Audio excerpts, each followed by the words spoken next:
Alright, so you see that, you know that just gave me an idea, right? But I'm after this.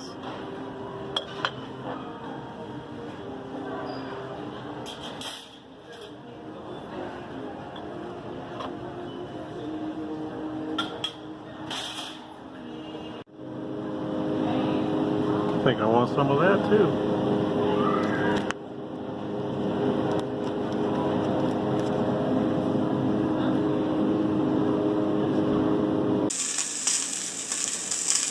Alright, well those are beginning to look pretty good.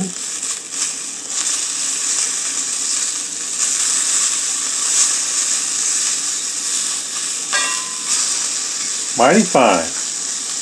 Alright folks, well today you might have already figured it out, we are going to be making breakfast. More specifically, we are going to be making pancakes.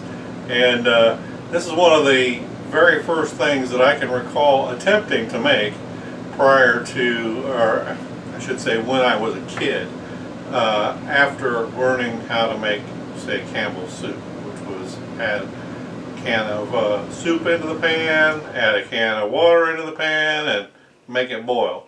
And so this is one of the first things that I ever attempted. After that, my brother and I, we were latchkey kids, which meant that a lot of the time when we were home, there was no parent at home, and sometimes, you know, we got tired of eating peanut butter and jelly, and maybe lunch meat, stuff like that, and chips. And so, me being the adventurous kind of person that I am, I decided to try to learn how to cook. And pancakes was one of the very first things I attempted to learn how to cook. Now, sometimes they turned out to be scrambled pancakes in the bottom of an electric skillet. And I'd pour them out so big that, you know, because my eyes were bigger than my stomach, but they were also bigger than the spatula and the ability to flip it and stuff like that. So, you know, sometimes they turn into scrambled pancakes. But hey, let's get turned around here and I'll show you the right way to make a pancake.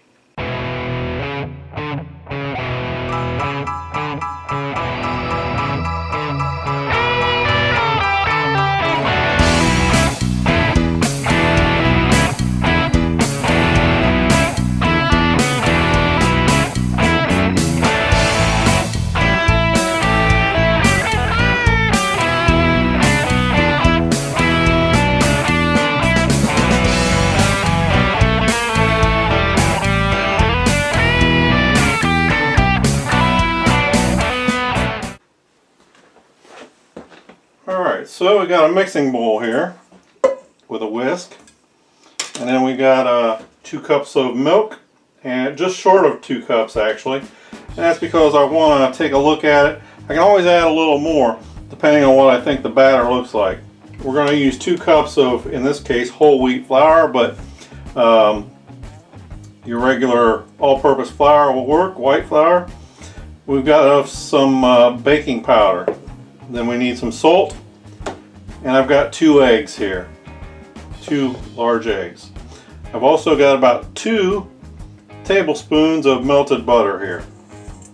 So to begin with, we're going to start here with our flour. We need 2 cups of all-purpose, or in this case it is all-purpose whole wheat flour. So there's 1, 2. We're done with that. We're done with this. Out of the way. We need 2 teaspoons. Those will be the small ones. And stick around at the end. I want to show you how to test your baking powder. And baking powder and baking soda are 2 different things, and they're not interchangeable. When a recipe says baking powder, you have to use baking powder, not baking soda. And that includes in these pancakes. So there's 1.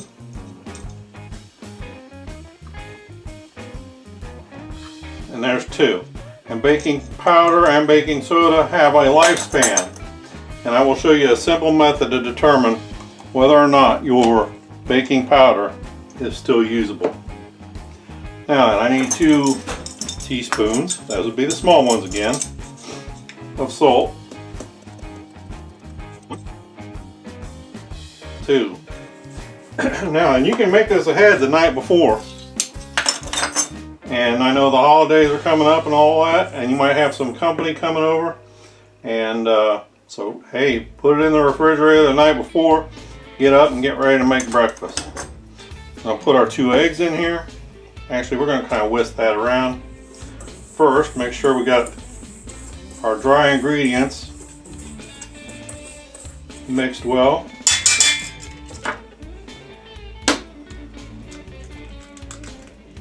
If you've seen my videos, my prior videos, you know I've got chicken sitting outside there.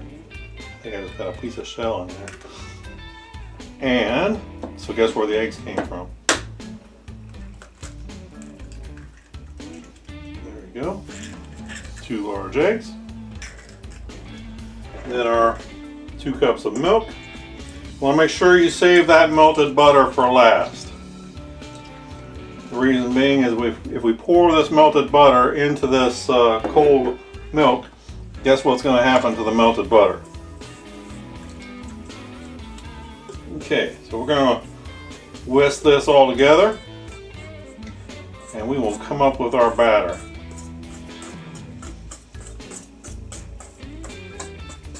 Now we may have to adjust. We can always adjust this batter. If it's too thin, we can add a little flour. If it's too thick, we can add a little more milk. Also, a thinner batter will make a thinner and flatter pancake, whereas a thicker batter is going to make a taller, fatter pancake. It's all a matter of personal preference, and if you're new to pancakes, it's just something you're going to have to try a few times and judge and learn for yourself. But a pancake batter does need to be able to pour a little bit. I think I'm going to add just a little bit, maybe a couple more tablespoons of milk to this. I used whole milk, but you can feel free to use skim or 2% or whatever. There we go, just a little bit more. There, I think that's starting to look pretty good. Now, you can add some things to your pancake batter here, but I'm going to tell you I would probably shy away from putting sugar containing substances in the batter. The reason being is because if you scorch your sugar in the skillet over there, you're probably not going to be that happy with your outcome here. Okay, so that is your basic batter right there, but I want some butter flavor, so I'm going to put the butter right into the batter and stir that right in now. Now the other ingredients have warmed the milk that I put in there somewhat, so it's not like I'm putting it into refrigerator cold milk that would have hardened it right back up again. Okay, so that should give us some butter flavor into our pancakes.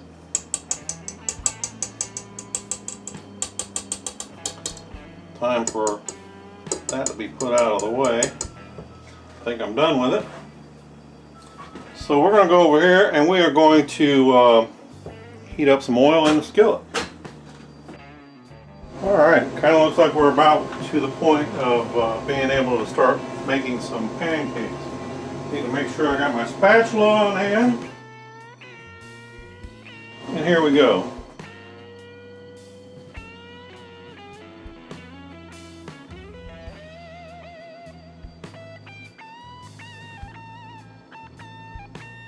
Maybe I need to thin this out just a little more. It's thicker than I thought.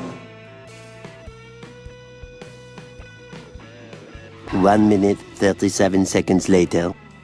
Okay, so what we're going to start looking for is some air bubbles to start popping up in our batter here. And once they begin to come up and pop, I think you can see some right here, and they stay holes instead of closing back in on themselves. that's kind of the signal that we're cooking on the inside. A few minutes later. Okay, so I think we can safely flip this. Oh yeah, that's looking real good. I may have a little bit too much oil in my pan here too. It's not going to hurt a thing. Okay, I'll take some butter now and just go ahead and kind of butter the top of this a little bit. Now the second side never takes as long as the first side.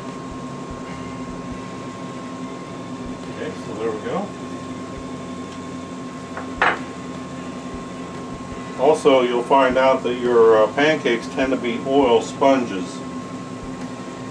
And you want to make sure you have some additional oil on hand to ensure that as you go along here that you're got plenty of oil on hand. And you can see how tall that pancake, remember I told you how the thicker ones would stand up taller, as is the case with this one.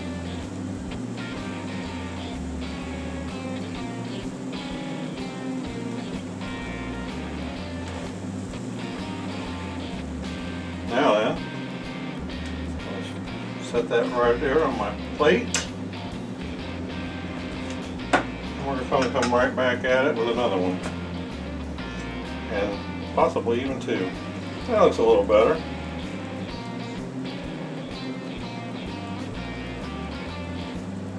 I just add a little more milk to it, that was all.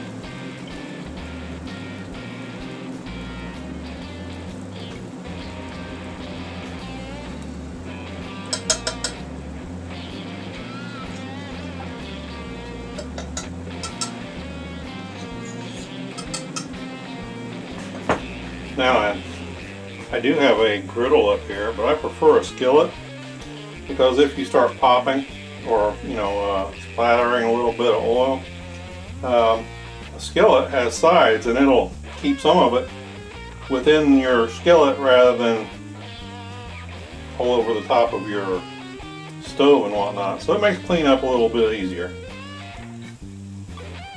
And we're waiting for the same thing to happen with this couple pancakes, and you can start to see bubbles appearing,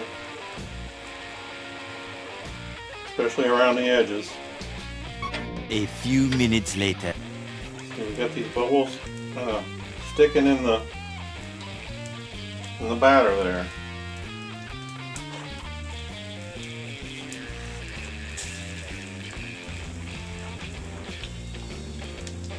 Stir things up.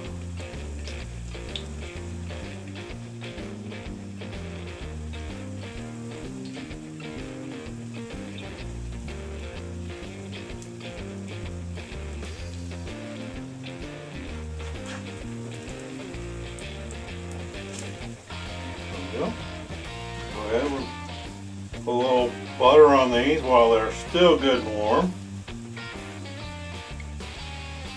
where it can melt it.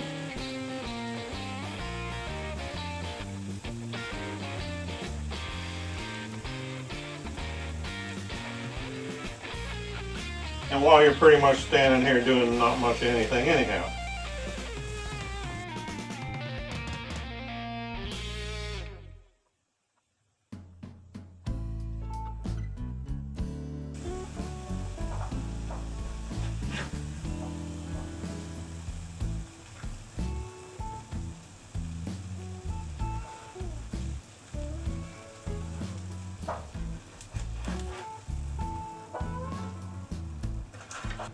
I'm gonna do one more.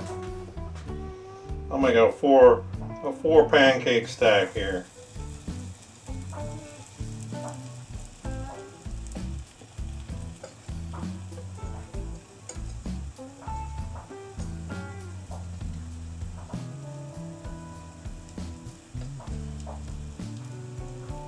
There we go.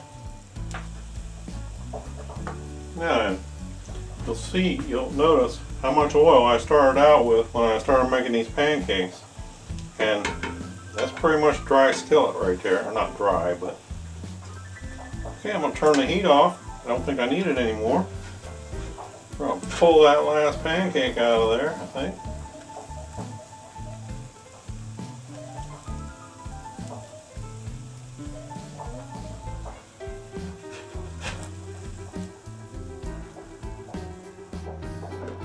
Now, what I've got here is pure actual maple syrup out of the tree.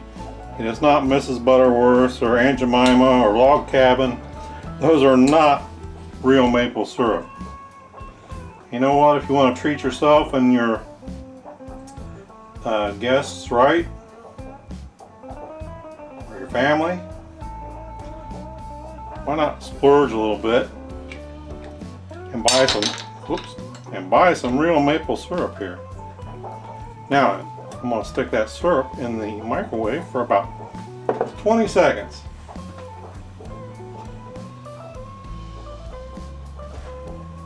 A little butter for the camera.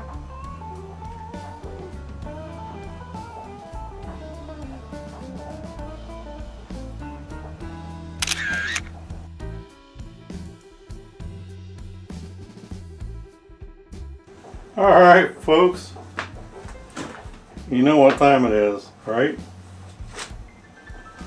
Okay folks, so two things before I let you go. One is you can absolutely save your unused pancake batter for tomorrow. Just put a cover on it, stick it in the refrigerator. It does have to be refrigerated. There you go. That's a start, or maybe you got enough left over for tomorrow altogether. Or you can just add half a batch in there and have enough to go for tomorrow. So there you go. Stick that in the refrigerator. Now, and I told you I was going to show you how to go about testing your baking powder to see if it's okay or not. And what I've got here is about a half a cup of hot water. We're going to take half a teaspoon here of our baking powder. We're going to stick it right in there. I don't know if you can hear that bubbling. Sounds like Alka-Seltzer.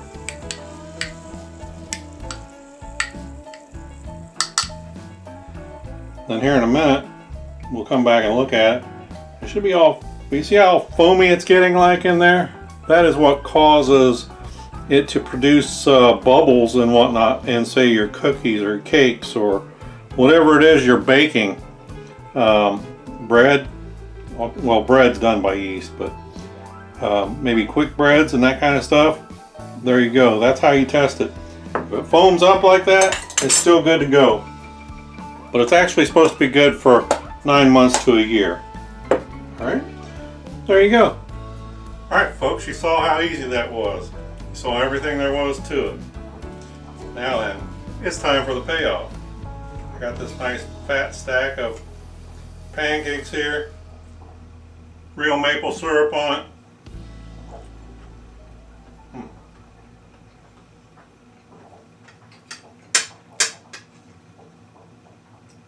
Some sausage links to go with it.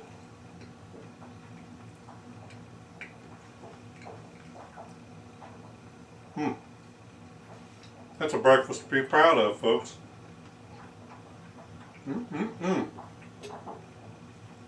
your kids will love you for pancakes. Folks, do me a favor.